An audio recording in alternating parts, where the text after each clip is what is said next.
Professor Carell adjusted his plum-colored robes and leaned over the podium with the air of someone about to say something historic, or at least enjoy hearing himself try. In all the vast, seething chaos of early galactic evolution, he said, sweeping a hand across the holographic star map behind him, there once existed a class of beings known as Deathworlders. Creatures of improbable resilience, capable of surviving worlds with toxic atmospheres, crushing gravity, and biomes so hostile, even the air was a threat. A ripple of intrigue passed through the lecture hall. Hundreds of students from 12 species sat in polished tiers, murmuring, whispering guesses, comparing myths. Carell let the silence linger before delivering the line he'd waited all semester to say. Fortunately, he said with a knowing smirk, such creatures are long extinct. Laughter followed. Light, uncertain at first, then emboldened by the professor's own grin. Several students nodded in agreement, relieved to place such monsters firmly in the realm of ancient history. Only one student didn't laugh. Seated in the back row, arms folded across his chest, the human watched with an expression caught somewhere between amusement and disappointment. He hadn't said a word all term, hadn't answered questions or raised his hand. Most thought he was a visiting observer from a fringe research program. His species wasn't listed on the roster. Most assumed he was a Lenzoan albino or a mutated Neverial. None of them had ever seen a human before. And yet here he was. Waiting. Carell continued, blissfully unaware. You see, Deathworlds are not simply hostile. They are mathematically improbable homes for intelligence. Earth, for example, is the most laughable of them all. Oxygen-rich atmosphere, highly reactive. Liquid water? Everywhere. Electromagnetic instability, shifting tectonics, and predators that can stalk you by scent alone. It's absurd. The very idea that sentient life could evolve under such conditions? Ridiculous. The few recovered artifacts suggest only primitive tool use before the biosphere inevitably consumed them. A furry yellow student near the front raised a paw. Professor, is it true that Earth once had sentient bipeds? Carell gave a dramatic sigh.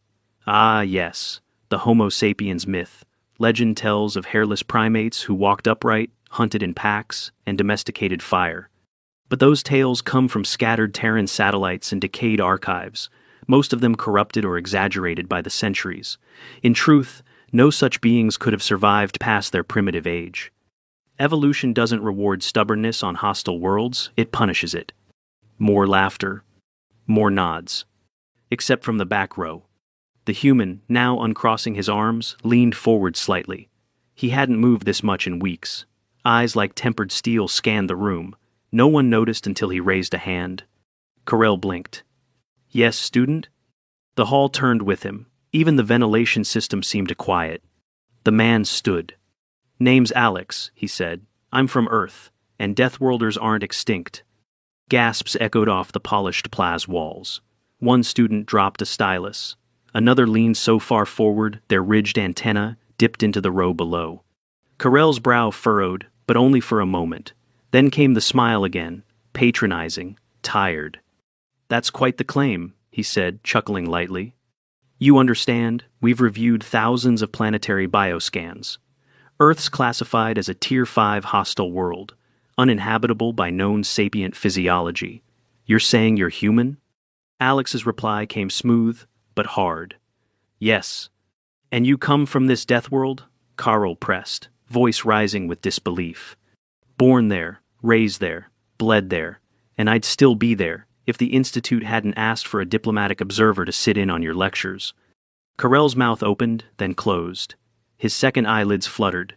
His tentacled assistant began fiddling nervously with the control node. Then, the alarm sounded. Not a drill. A klaxon, deep and metallic, reverberated through the hall, followed by the sharp hiss of pressure doors sealing in the upper levels.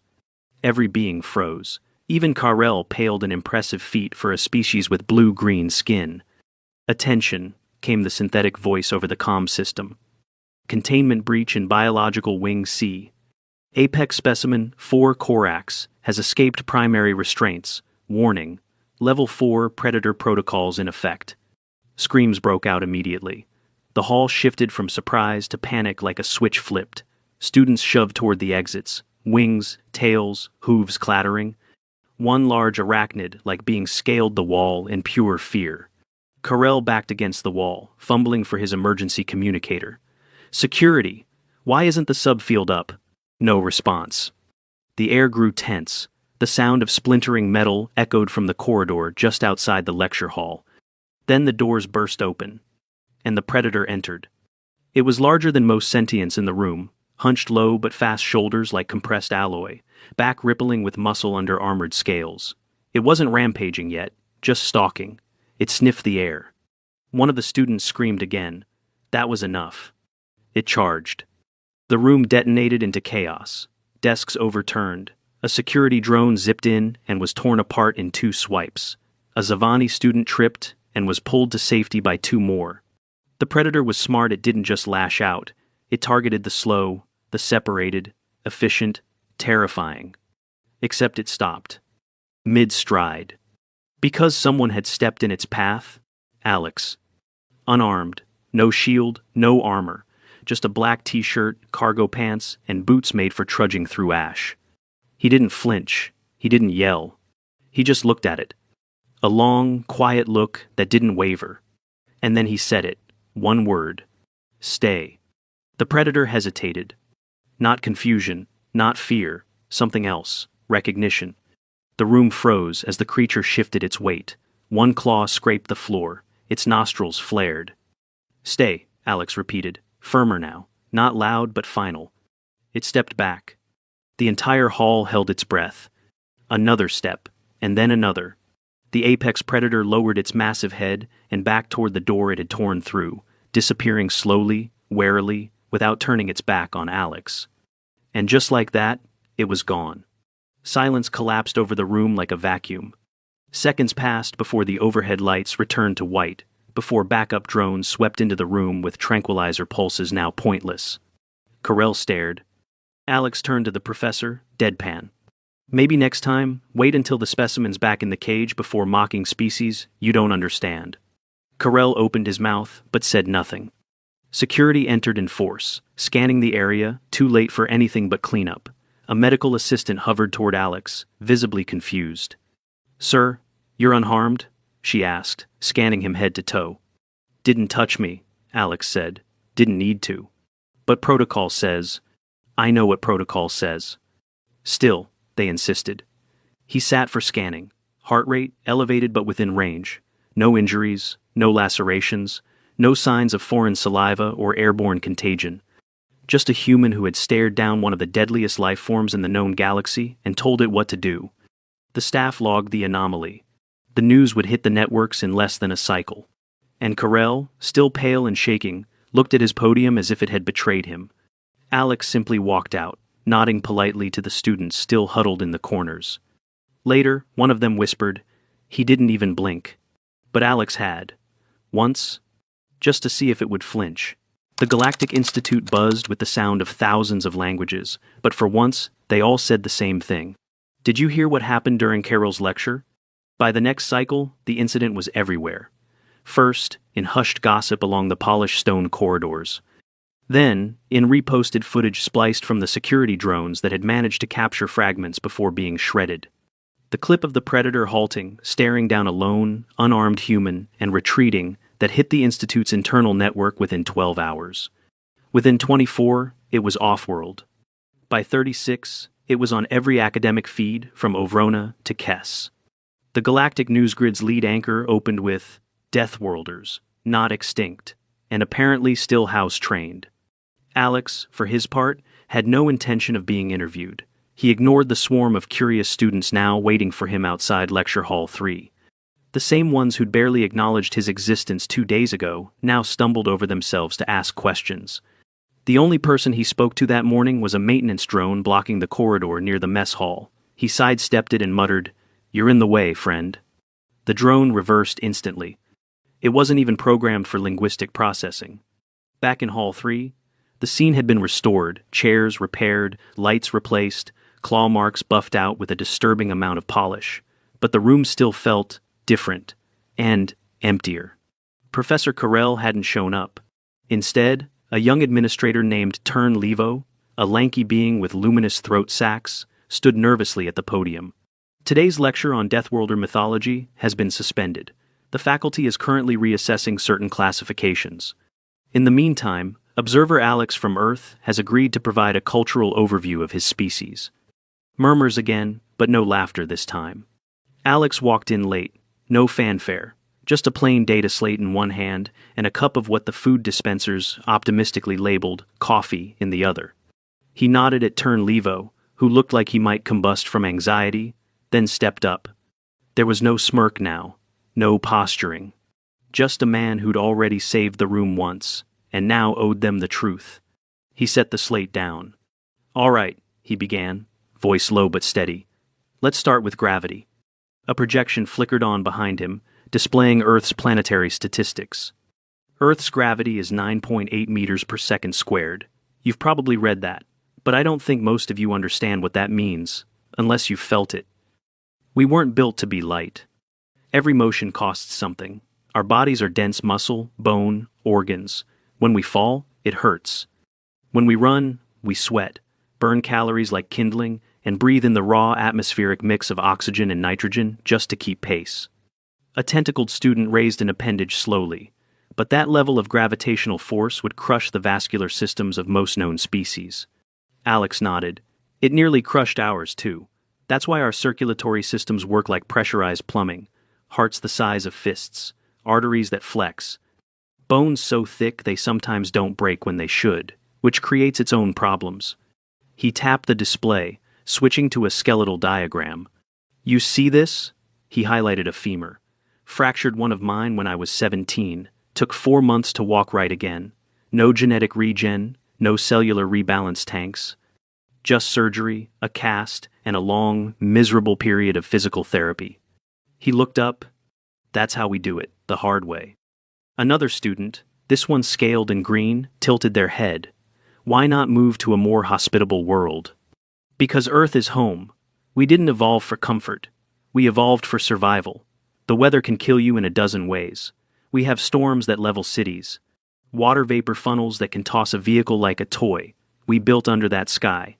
We fought each other under it too, which admittedly is one of the darker parts of our story." He paused, letting the silence settle. "We learned to live with pain. We had to. On Earth, everything either wants to eat you, infect you, or outcompete you. You can die from a scratch if you're unlucky. Our immune systems got fast, reckless. Sometimes they overshoot and kill us from the inside out, but when they work, they work." Levo, still near the podium, cleared his throat sacs gently. "And your lifespan? It was believed early humans barely lived past 60 cycles." Alex gave a humorless smile. "That was true once. Industrial pollution, bad medicine, poor understanding of microbiology. But we got better. We had to. And now? 200 years, on average. Not because our genes got better. Because we did." He leaned forward slightly. "Every time Earth tried to kill us, we found a way to survive it. That's what a death world does.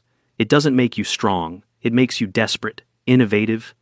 It teaches you that the universe doesn't care about your comfort, and if you want to keep breathing, you'd better adapt." A younger Avron student near the middle, feathers puffed in uncertainty, raised a wing. "But the Predator Korax class. It shouldn't be susceptible to verbal command. They're bred without social compliance reflexes." Alex looked him dead in the eye.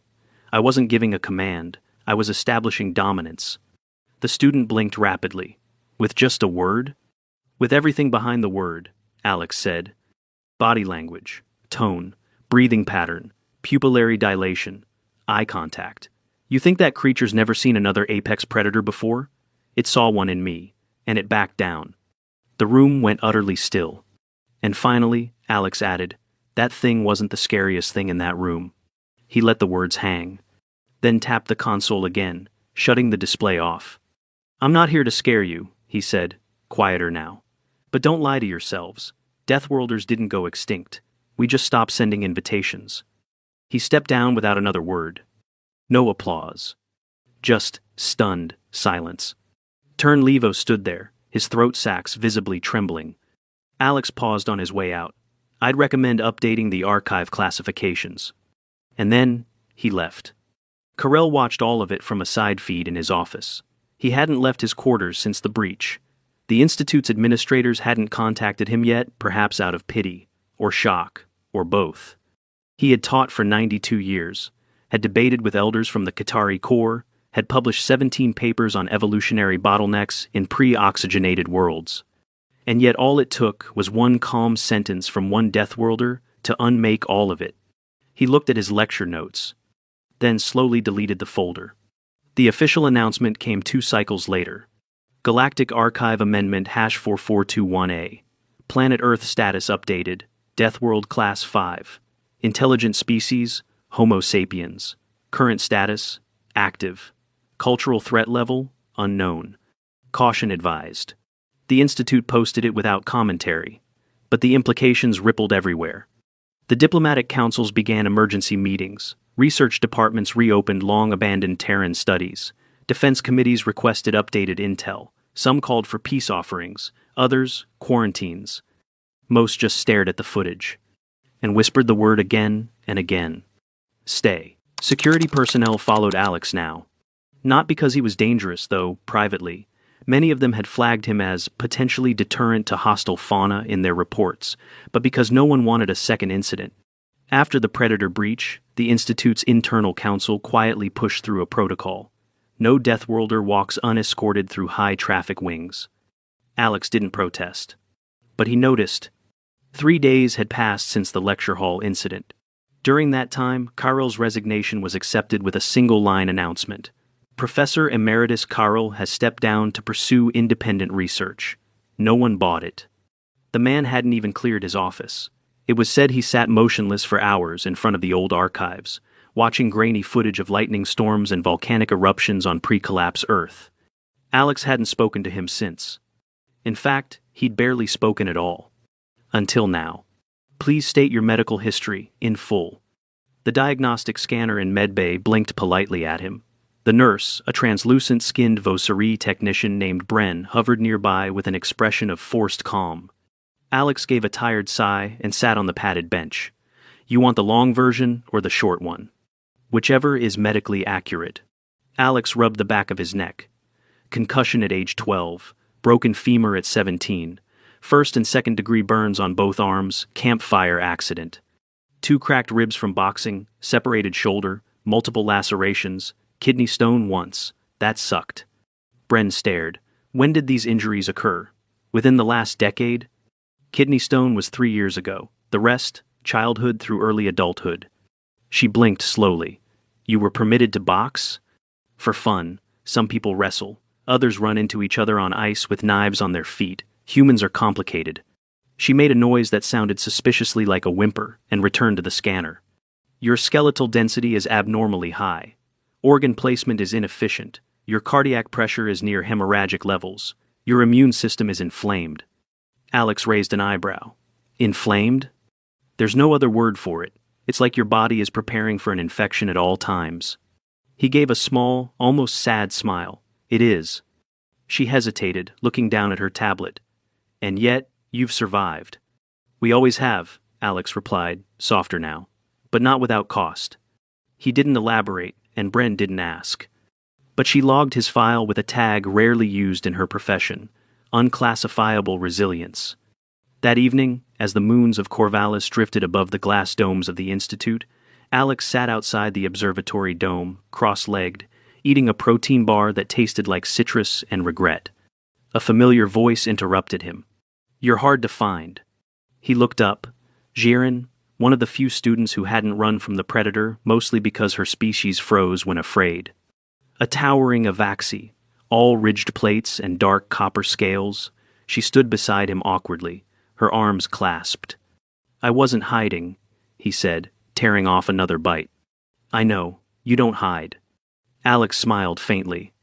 She sat down beside him, careful not to snap the decorative grass. You scared the galaxy, you know. He nodded. It scares me too, sometimes. That thing, what did you see when it charged? Alex's jaw flexed. He took a moment. I saw something that didn't care who we were. That didn't stop to think, or negotiate, or recognize the Institute's authority. It was just hunger and instinct. You can't reason with something like that. And yet it listened. No, Alex corrected. It hesitated. That's different. She tilted her head. Why? He leaned back on his elbows, staring up at the stars. Because Earth made things like that.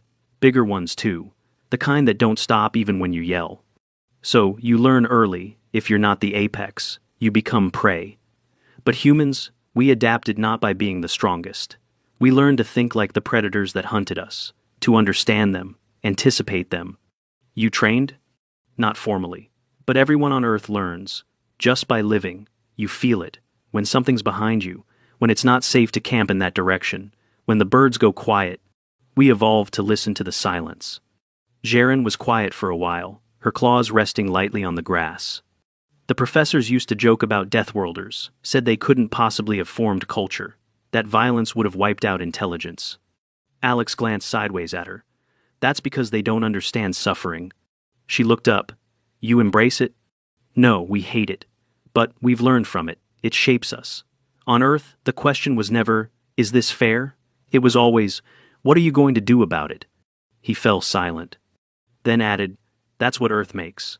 Jaren didn't answer, but she stayed a while longer. Not everyone who learned about humanity was ready to listen. She was. The next day, the Institute scheduled a debrief. It was called an interdisciplinary review of terrestrial capabilities, but everyone knew what it really was, a containment measure. A panel of researchers, defense consultants, and planetary envoys gathered in Hall 7, nervously tapping their data feeds as Alex entered, flanked by his assigned security escort. One of the panelists, a Sorthal with pale ridges and cold, white eyes, stood first. Observer Alex, thank you for joining. Before we proceed, are you armed? Alex looked at him flatly. No. Are you capable of biological emission attacks, pheromonal control, or localized energy manipulation? No. The panelist blinked, confused. Then how did you control the Corex-class predator? Alex took the center stand without invitation. I didn't control it. I understood it. He looked around the room. You want to know what Earth makes? It makes creatures that survive, against all odds. Not because we're designed better, or because we're braver or stronger, but because we're adaptable. And when we're not, we become what we need to be. He let the pause stretch. We make medicine out of mold. We use venom to stop heart attacks. We turned killing into art and war into science, but we also invented jazz and dry humor and sarcasm and soccer riots. We carry trauma in our bones. We break, heal, then run again. Another panelist, a calm-voiced being with hexagonal pupils, leaned forward. You say, we, but no other humans have made themselves known. Where are they? Alex looked down, then back up. We stopped reaching out a while ago. We watched how the galaxy treated the other fringe species, how the Institute labeled every hostile planet as impossible. We realized we weren't ready to be understood. But you came here. Because eventually, someone was going to wake up a caged predator and get eaten, trying to prove they were the smartest person in the room. He met every gaze. I just didn't think it'd happen during a lecture. The panel didn't issue a public statement, but 3 hours later, the Institute authorized the formation of a new department, Terran Anthropological Studies, and offered Alex a chair. He declined. I'm not here to teach, he said. I'm here to remind. Meanwhile, a small note appeared in the archives. Carrel, Professor Emeritus, removed 23 publications from the Galactic Index. Cited reason: error in foundational assumptions. No one had ever done that before. And in the dead of night, under artificial stars, Carrel visited the reinforced observation deck that housed the Korak specimen, now sedated, contained, harmless. He watched it sleep, then looked over at the new sign on the wall. Quarantine Protocol 7. Species: Corax Class Apex. Hostile world origin. Class 4. And beneath it, smaller text. If threatened, avoid eye contact. Do not speak. Carrel smiled faintly. Just once. Then left the room. The Galactic Institute's newest wing didn't have a name yet. Construction crews had worked non-stop for 2 cycles to clear a central space inside the administrative dome. A vast, glass-paneled atrium was selected for its security capacity and visibility. Bright natural light streamed down from the dome's apex, reflecting off metallic support ribs shaped like a Terran ribcage, someone's idea of symbolism. But the room sat empty. still waiting for its purpose to catch up to its reality. Until now. Levo stood near the door, adjusting his collar for the third time in a minute. He exhaled through his throat sacs and glanced down at the newly engraved placard. The Deathworlder wing.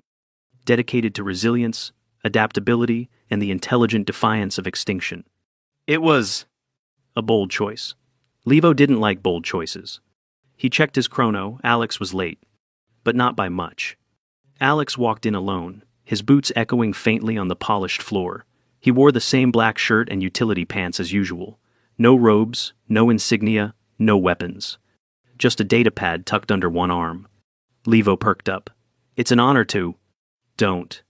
The assistant stammered to silence. Alex looked around the hall. This feels excessive. Levo chuckled nervously. You've become something of a symbol. I didn't apply for that. Symbols never do. Alex didn't respond. Instead, he walked to the front display, an interactive hologram, surrounded by 12 low seats in a semicircle. Students would soon gather here for seminars on post-extinction survivorship, a phrase someone in public relations clearly thought sounded more palatable than what happens when the galaxy gets it all wrong. Alex activated the holo. Earth appeared, swirling blue and green. Cloud systems spun across the Pacific. The ice caps shimmered at the poles. It looked peaceful, even beautiful. He stared at it for a long time, then tapped a section of the surface.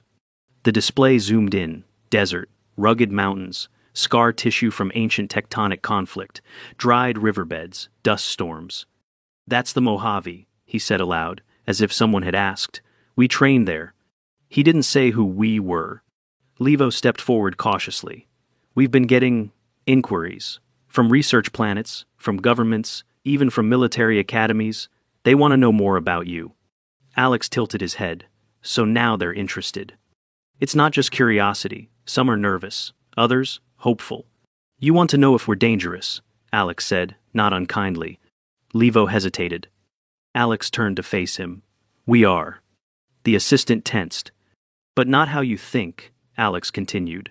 Humans are dangerous the way pressure builds in a sealed chamber. You don't see it until it's too late. We don't like being feared, but we know how it feels. We spent most of our history fearing each other. That's where the danger comes from. Not because we're cruel, because we understand cruelty. Levo swallowed hard. Then why did you come here? Because someone had to. He turned back to the projection. And because we used to ask the same questions you're asking now. What's out there? Are we alone? Should we reach out? Should we wait? Levo took a step forward. Why did you stop sending messages? Alex tapped a key on the pad. The projection shifted to old Terran broadcasts, radio, binary pings, coded waves flinging themselves into the cosmos. He let it play for a while before answering. Because we didn't get answers. Not real ones. Just signals we couldn't decode. Static. A probe here and there. Enough to let us know something was out there, but not enough to connect. So you gave up? No, he smiled faintly. We got smarter. We realized we were shouting into a room full of people who weren't ready to talk, so we stopped shouting. We watched, waited. And now? Alex stepped away from the console. Now the room finally looked back. In the following weeks, the Deathworlder wing became the most visited space on campus. Students rotated through in small groups, watching Earth's history unfold in annotated holograms. They saw the eruption of Krakatoa, the devastation of global wars, the launch of early spacecraft held together with stubbornness and duct tape. They learned about plate tectonics, about venomous mammals, about microscopic parasites that could rewrite your DNA just by existing. They learned what it meant to build civilization in defiance of nature itself. Some cried. Some left in silence. Most returned. And when the galaxy's academic bodies convened that cycle to update classification standards, the vote was unanimous. Earth would remain a death world. But the term would no longer carry the connotation of inevitable extinction. Instead, it would reference the rare conditions in which life had not only survived, but evolved to stare down the abyss and say, not yet. Alex declined another faculty position. He stayed on as a consultant, but refused the office.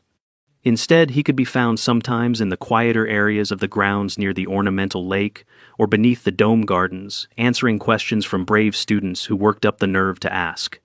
One day, a young Sayrid student, barely half his height and covered in downy fuzz, approached with an air of cautious reverence. "Sir," she said, clutching her tablet, "is it true humans enjoy danger?" Alex considered that. Some do. But why? He shrugged. Because when everything's easy, nothing feels earned. She tilted her head. "Is that why Earth made you this way?" No. His expression grew distant. Earth made us because it didn't care if we survived. And we did anyway. She opened her mouth to say something else, but Alex gently raised a hand. "Don't try to be like us. You don't need to be." "But, aren't you better?" "No," he said firmly. "We're older in some ways, more used to pain. But that doesn't make us better. It just means we already know how to live without guarantees." He offered a small smile. "Your generation might figure out how to live without fear. That's harder." She wrote that down in her notes. Later, it would be quoted in a paper titled Lessons from the Last Death World. Alex's final public statement before departing the institute was simple. It came during a quiet panel on cross-species ethics. A question was asked rhetorical, really. If humanity was truly capable of such savagery, how did it not destroy itself? Alex leaned into the microphone. "We almost did." Then he stood up, nodded to the other panelists, and walked out. He boarded a diplomatic vessel bound for a quieter star system, one that had been silent for too long. Years later, a copy of Alex's initial medical readout would be stored in the Galactic Health Index as an educational anomaly. The file included annotated scans of fractured bones, healed through rudimentary orthopedic techniques, viral antibodies acquired through exposure rather than vaccination, and a stress profile that suggested chronic cortisol adaptation. There was a single note appended to the bottom. If encountered, do not attempt to triage without human oversight. Their tolerance for trauma is higher than most, but their thresholds are not limitless. They survive not because they're invincible, but because they treat survival as a skill. Professor Carrel was never heard from again. Some said he returned to his homeworld, defeated. Others said he joined a research vessel studying proto-intelligence on ocean worlds, trying to rebuild his understanding of what makes something worthy of being called sentient. But those who had known him well claimed they received a final message. No signature. Just a single line. I was wrong, but at least now I know what I missed. Earth remains classified as a death world. Not as a threat, as a warning. And, in quieter circles, as hope. Because when all else fails, when systems collapse and comforts vanish, there's something ancient in the dark that still knows how to live, how to adapt, how to teach others to do the same. They're not extinct. They're just waiting. And when they speak, you listen, even if all they say is, "Stay."